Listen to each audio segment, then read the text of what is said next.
It's Mila at WTI, and today I want to share with you a backpack by Disney that I absolutely love.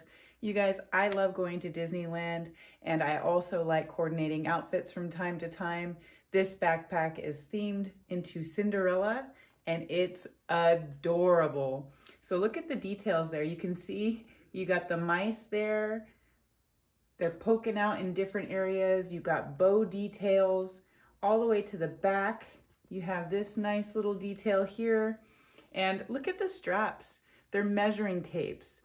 So if you haven't noticed yet, this backpack is actually styled from Cinderella's dress.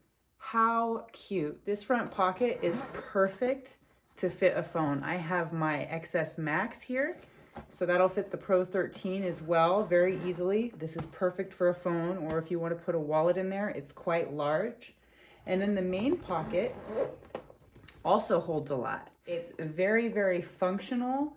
So when you're at the theme park, you can hold just what you need in here because you do want to go lightweight, but this can hold quite a bit. Let me show you inside. So there's quite a bit of room in there, a themed fabric inside as well. And then this little pocket is super handy.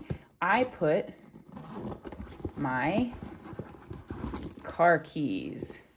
So very, very useful, very, very cute. You have the best of both worlds with this. If you're thinking about buying it, I really don't think you need to think anymore. Look at it. It's adorable. That's my point of view.